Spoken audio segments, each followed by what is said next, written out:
Phew, I need your forgiveness. Yes, I do, because this is just a quick-fire Q&A again. And my promises about proper Q&As being back remain and will be fulfilled. I think the weight of this little chat might be the last question, which is about what Europe and small countries should do about the Russians fleeing mobilization, with more waves of mobilization coming in. And then up until that, there are a couple of very brief and simple questions I want to throw in just to refresh ourselves a little bit. Is Putin genuinely dependent on the Z patriots? So Putin's getting criticized by Z patriots for not going far enough. They were happy with his bombing of civilian infrastructure. And they're going to keep on being unhappy with him when he stops doing that. So, on the one hand, they are genuinely criticizing him. On the other hand, there is a permissibility about that criticism because it's generally believed that criticism that comes from the more hardcore side doesn't destabilize the system historically. But maybe it's beginning to destabilize the system. So what's actually going on? I think briefly I'd put it like this. Yes, Putin is an autonomous actor, but he is strategically choosing to yield now to criticisms coming from the radical side. And the key image change here that's really important to notice is that Putin normally doesn't just refuse to yield to criticisms from the side. He refuses to be seen as yielding, whether he is actually yielding or not. And the fact that he didn't refuse to be seen as yielding recently is, I think, an expression of a change. And we briefly talked about it in one of the main videos on the main channel. So yes, Putin is himself to the radical rather than to the dove side, but nevertheless, he has to retain a certain kind of image as a powerful referee and moderator. And he has to demonstrate that he is not yielding to screams coming from either side of him. And he's not been doing that. So this is a new level of non-existentially threatening, but nevertheless still chaos and disorder in the system. Putin has said in the summit in Kazakhstan that he wants negotiations and has no interest in destroying Ukraine. As in, what's the implication of that? Absolutely nothing. Putin knows that the sort of lukewarmers around his war still don't like it, and he's not going to go around saying that we're going to keep destroying Ukraine, we want Kiev in 4 years' time, and so on. So this is pure political technology and it has no bearing on his policy. So soft speak from Putin, unless there's a very special reason to take it seriously, is purely political technology and has no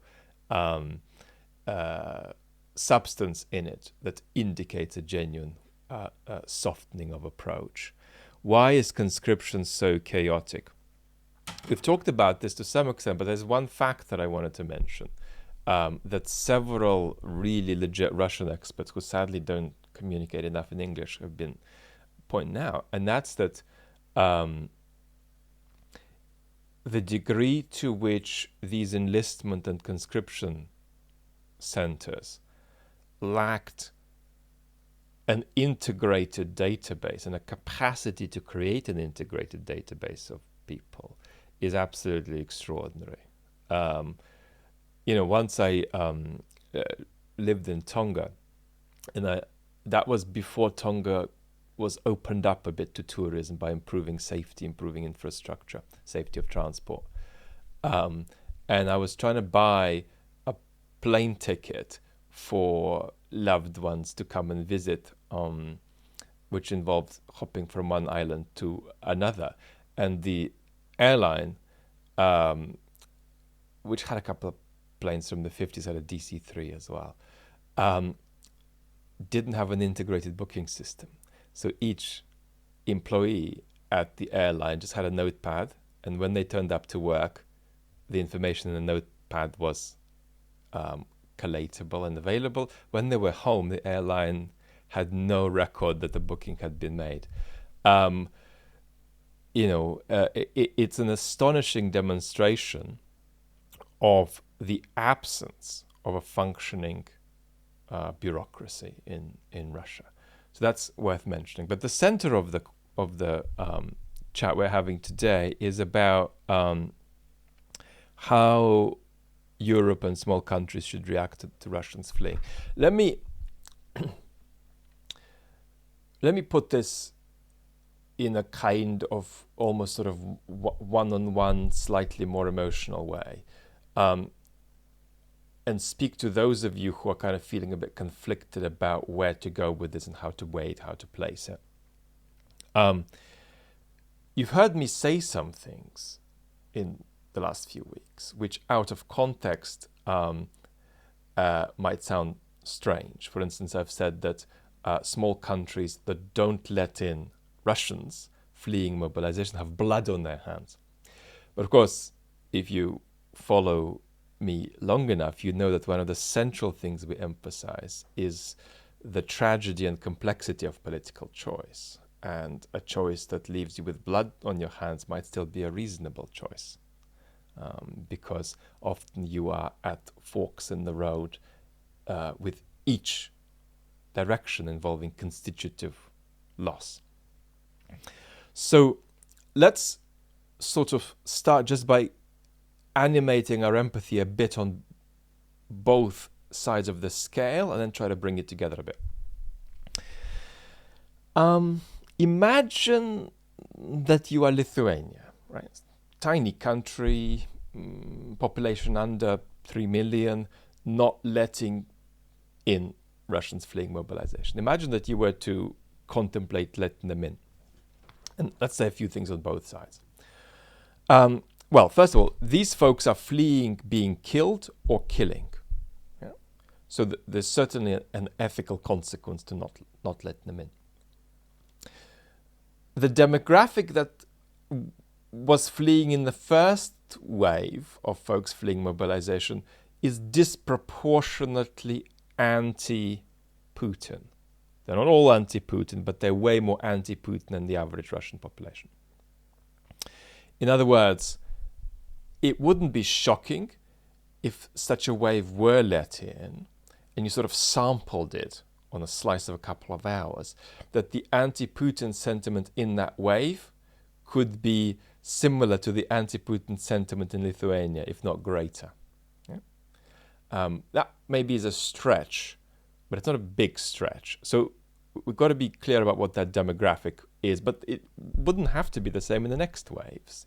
Different people could start running who are not necessarily as anti-regime. By anti-regime, I don't mean people who take a conscious position and have a set of logical arguments and a history of protest. I just mean that they don't like what's happening, they don't like the government. But probably they've just been sort of hidden from political reality. Then they are overwhelmingly more wealthy, especially the folks fleeing hypothetically via Lithuania, than the average Russian. So these are not people who are coming who are going to need some kind of social support. They might have problems with bank cards not working and so on, but they're basically people with means. And more importantly then, they're people who want to get out. They want the airport. They don't want your country. They want to get to the airport and they want to go to somewhere that'll take them on a more permanent basis. So they're looking for a way out. They're not looking to stay overwhelmingly. So basically, the single most central request among this hypothetical line, if you were to let them in, would be, I want to get to the damn airport and get out. And I want to buy a ticket that costs, $500, not $12,000, which might be what I'd pay in Russia. So that puts a little bit of weight on the side of, okay, there's a case clearly here for letting them in. But let's look on the other side. You are a population of 3 million. You're seeing this terrible war going on in Eastern Europe. It feels much closer to you than it does to people who are in Central Europe or in Western Europe. You're a small, vulnerable country. It doesn't matter what kind of guarantees of protection you have. You still feel small. You still feel on Russia's border. And there's this extraordinary history of imperial colonial occupation.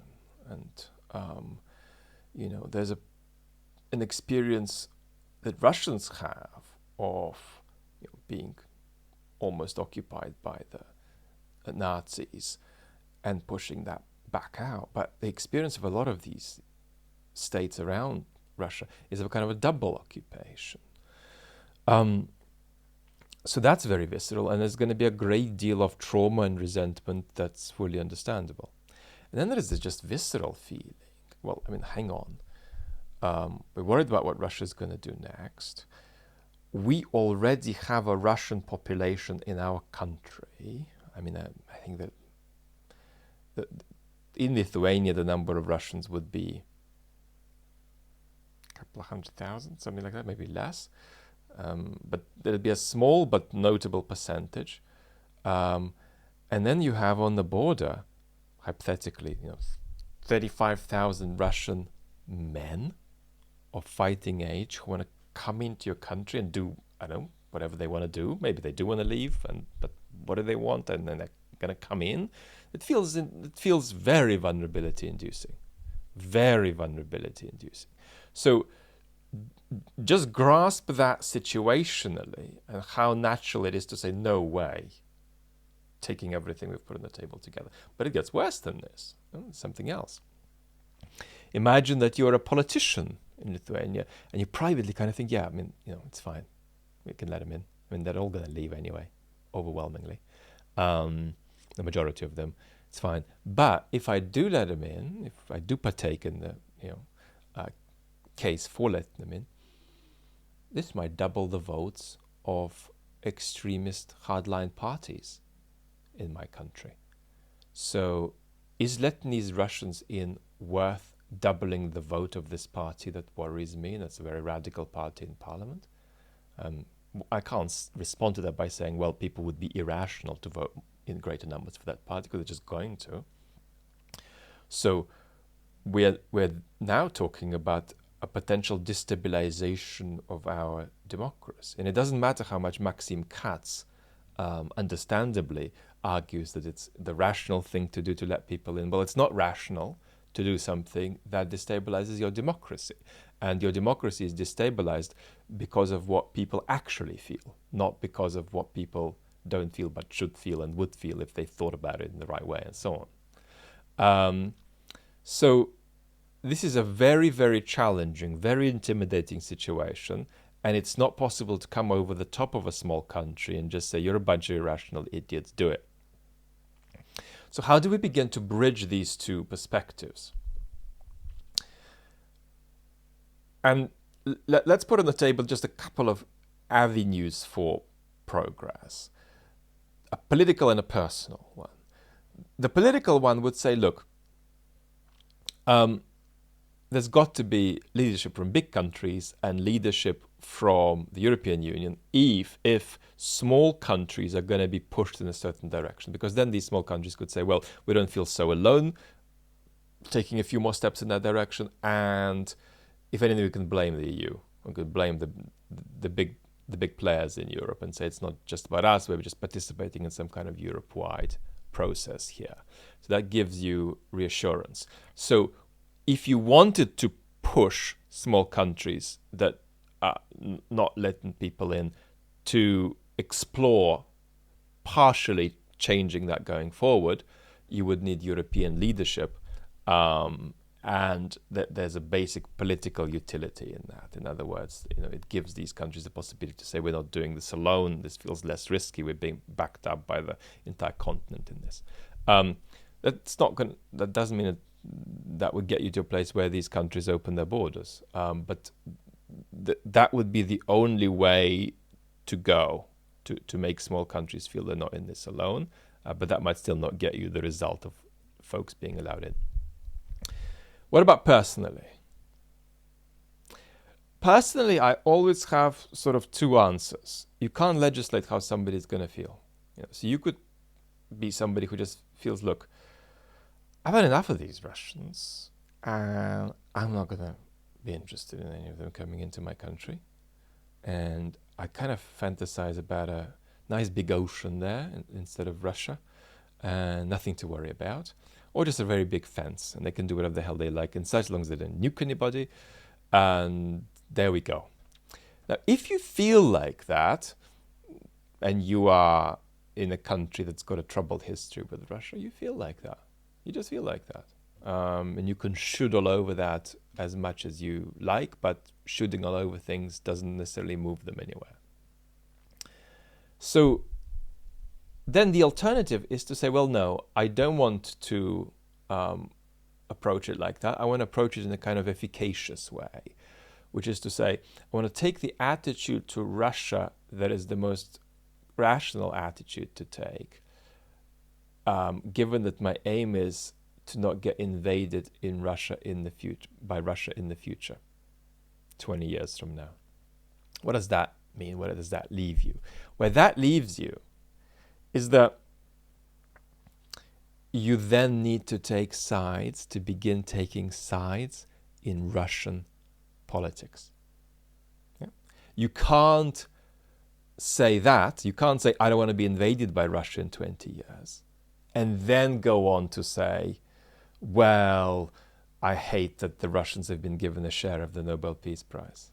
Because then if you want to take seriously in an efficacious way this question of what minimizes the odds of Russia being an aggressive force in the future, then what you do is, unfortunately, begin to get into the nitty-gritty of internal Russian affairs and always keep siding with, if you like, those forces that work against the Putin regime, those forces that work for Russia moving in the direction of some kind of federalization, democratization, and against colonial tyranny. So if you take that kind of efficacious approach, then you would then need to filter that into your opinion about letting Russians in. But again, you share a discourse with your fellow citizens, and you're welcome to argue a certain way, but if your fellow citizens don't agree, then you're going to lose the argument, and that's it. But you could still make the argument, and a plausible way to make it is to say, well, look, I'm getting involved in issues of what makes things go better and what makes things go worse in Russia's domestic context, because down the line I feel that's going to impact the security of my country. And we want basically a Russia that is as far removed going forward from being some kind of authoritarian colonial threat as possible. So that's the beginning of a personal conversation potentially about this. I hope this was of value. Lots of love. Talk soon.